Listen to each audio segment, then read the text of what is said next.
I'm pleased to be here in Madrid and to share with you a little piece of my world. And literally, I'm going to do that because over the next 10 minutes, I'm going to share with you the pair of glasses with which I look at the world. I've been working with technology companies and entrepreneurs for more than 25 years.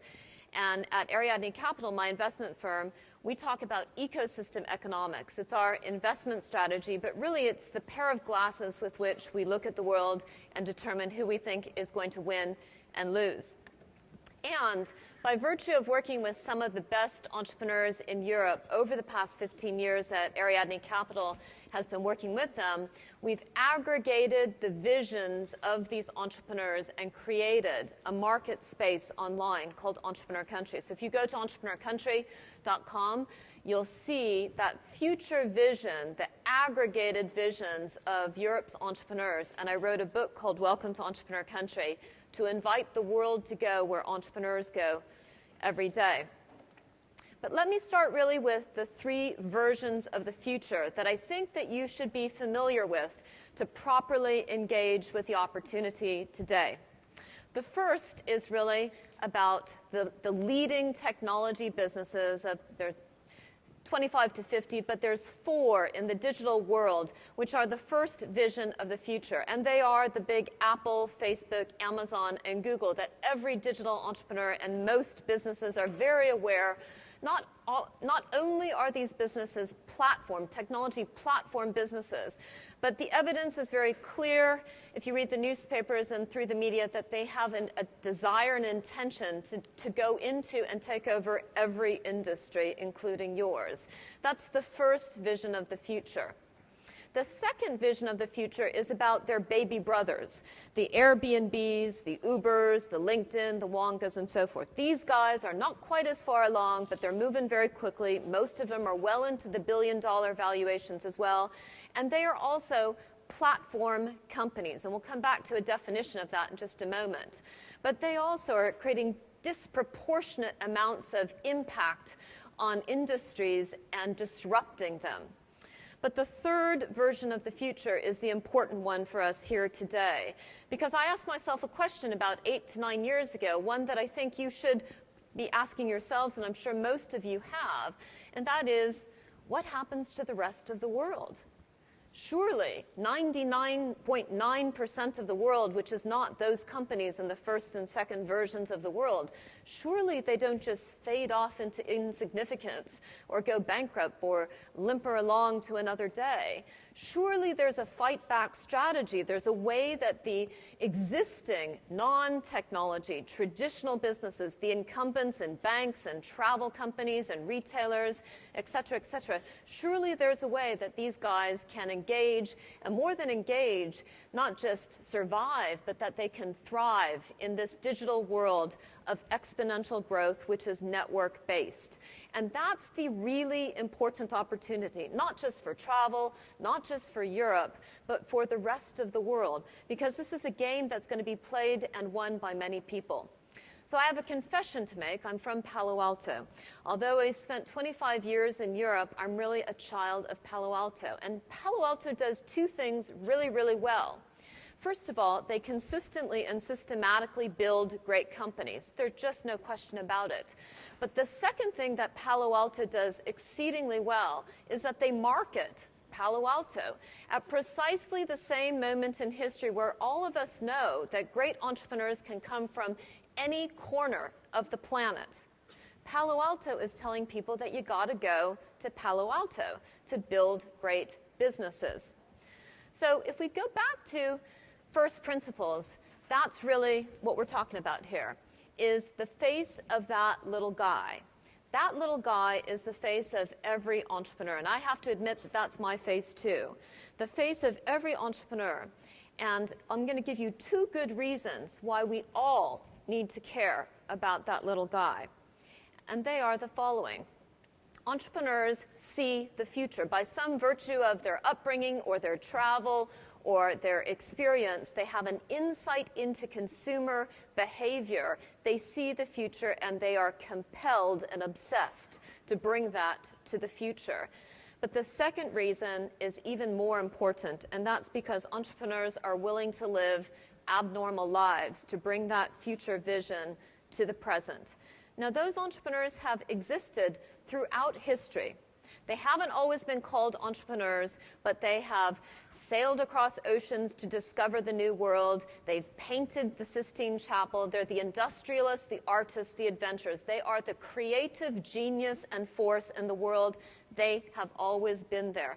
And they are part of the reason why we can be very optimistic about the future. Carlota Perez, a Venezuelan economist, traveled to Silicon Valley in the early 1970s. And what she realized in going there to research and cover the oil industry is that in the early 1970s, something profound was happening in Silicon Valley. It was being disrupted with the microprocessor. And she was very curious about this. So she very helpfully looked at the past 300 years. And I've given you here what her discovery was, is that the same thing happens again and again. Every 60 to 80 years, there's a moment of disruptive technology, a big bang, which you see at the lower left-hand corner. And over the course of 60 to 80 years, a new common sense emerges. And the center of that disruptive technology, that big bang, has been in different parts of the world. But again and again, the same thing happens. And this is very reassuring because it means that all of us don't need to understand the cosmos. We just need to understand history and to observe patterns. Because then we can very easily look at a period. The first half of the cycle is about new technologies coming into use, and then we go through a turning point. And what Carlota Perez says is we're in that second half of the cycle. And that's really important to understand the opportunity to engage, because a revolution is truly underway. It starts as a small fact. Not everybody was in Silicon Valley or indeed at the Big Bang, the moment of disruptive technology. But these things become a significant force in the market when a couple of things happen, and that's where we're going next. So in 1999, when, as was indicated earlier, I did some of the big internet deals in 1999, and it felt like every internet entrepreneur was going to assassinate the existing industry. Game over, disruption. A very different dynamic is happening in the industry today.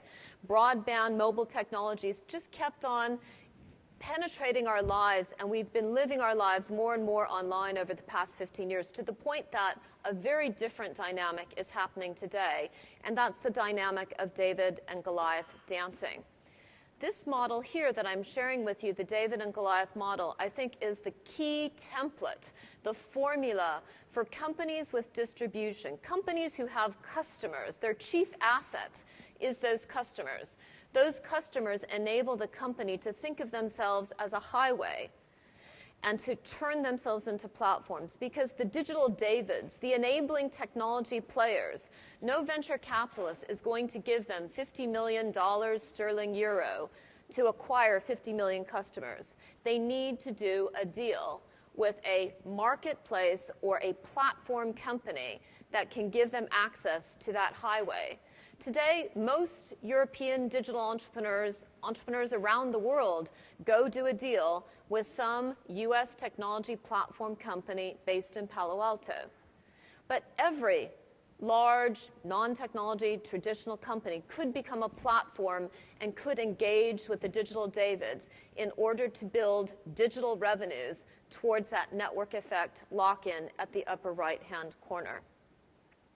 The network orientation to business is the most fundamental concept. If you're still thinking linearly, I buy, you sell, you need to eliminate that from your thinking and the way that you think about your business and your business model. We are all participating in multi-stakeholder transactions. There are multiple people involved in every transaction, and consumer data is what's changing that at the micro level. So the key question for the entrepreneur is, how do I acquire customers? On the left, they can look at the traditional routes, but every other traditional business can also be a route to market. And these David and Goliath dancing partnerships towards building digital P&Ls are happening all over the world. Fundamentally, we need to remember and understand that innovation is about economics, not technology. Otherwise, we'd all be flying the Concorde. We're not. We're packed into jumbo jets. And this is the way the world is organized. The digital Davids, the applications are being built by all of those entrepreneurs. The companies, the larger companies, the traditional incumbent non-technology players need to become platform companies. They have no choice. This is the way the industry is becoming structured. All industries, infrastructure players also need to open up and become platform companies because those platform companies are engaging with the app economy. And what is a startup other than just a revenue-generating algorithm and an understanding of how to make money in the digital age? So to wrap up, how do we apply ecosystem economics? You have to step back and think about how your industry should work. You need to reimagine your industry as an ecosystem. Identify your natural allies. In whose interest is it for you to be successful? What kind of partnership deals could I do with them? Run pilots with the digital Davids, the digital enablers and enabling technology startups. Tell them that you're going to give them X period of time, have Y access to your customers, and you need those entrepreneurs to demonstrate that they can bring material revenue to your business. That's David and Goliath dancing, and that's what we mean by building a digital P&L. That's the goal, not for big companies to invest or acquire businesses, but for them to be a highway, not a dumb pipe, a smart highway, and to dance with the Davids who are solving the problems in this digital age.